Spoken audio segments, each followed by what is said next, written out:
Party మారుతున్న నేతలపై కేటీఆర్ ఆసక్తికర ట్వీట్ చేశారు.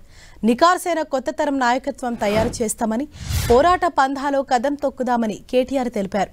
శూన్యం నుంచి సునామీ సృష్టించి అసాధ్యం అనుకున్న తెలంగాణ రాష్ట్రాన్ని సాధించిన ధీశాలి కేసీఆర్ అని కొనియాడారు. ఒక్కడిగా బయలుదేరి లక్షల మంది సైన్యాన్ని తయారు చేసి ఎన్నో అవమానాలు, ద్రోహాలు, కుట్రలు, కుతంత్రాలు అన్నింటినీ ఛేదించిన ధీరత్వం కేసీఆర్దన్నారు.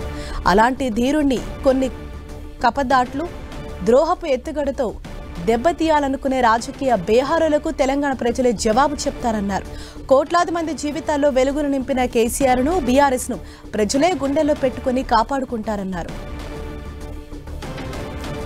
మరింత సమాచారంతో మా ప్రతినిధి శ్రీకాంత్ మనకు అందుబాటులో ఉన్నారు. శ్రీకాంత్, ఎవరైతే ఇటీవల చాలా మంది బీఆర్ఎస్ నుంచి ఇతర పార్టీలోకి వెళ్తున్నారో అటువంటి నాయకులను ఉద్దేశించి ఒక ట్వీట్ అయితే చేశారు కేటీఆర్. అసలు ఆయన ఏమని పేర్కొన్నారు? హరీష, కేటీఆర్ అంటే ఇటీవల గత కొద్ది రోజులుగా గులాబీ పార్టీ నుంచి కాంగ్రెస్, బీజేపీ పార్టీలకు చాలా మంది నేతలు వెళ్తున్నారు. ఈ రోజు కూడా పార్టీ సెక్రటరీ జనరల్ గా ఉన్న కేశవరావు ముఖ్యమంత్రి రేవంత్ రెడ్డిని కలవబోతున్నారు. మరో సీనియర్ నేత కడియం శ్రీహరి కూడా త్వరలో కాంగ్రెస్ పార్టీలో చేరేందుకు రెడీ అవుతున్నారు. ఈ నేపథ్యంలో కేటీఆర్ కొద్దిసేపటి క్రితం ట్వీట్ చేశారు. తెలంగాణ రాష్ట్రాన్ని అంటే శూన్యం నుంచి రాష్ట్రం సాధించే వరకు ఉద్యమాన్ని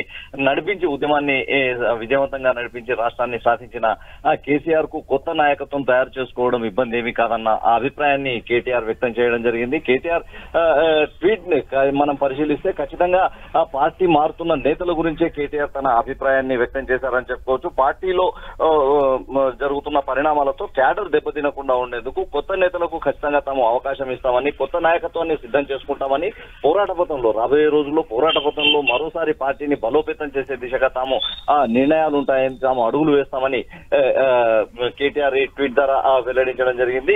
ప్రధానంగా పార్టీ మారుతున్న నేతలను దృష్టిలో ఉంచుకొని నేతలపై ఎలాంటి మానసికంగా వెనక్కి వెళ్లకుండా మరికొంతమంది పార్టీ నేతలు పార్టీ వీడకుండా చూసే చర్యల్లో భాగంగానే కేటీఆర్ ఈ ట్వీట్ చేశారని చెప్పుకోవచ్చు.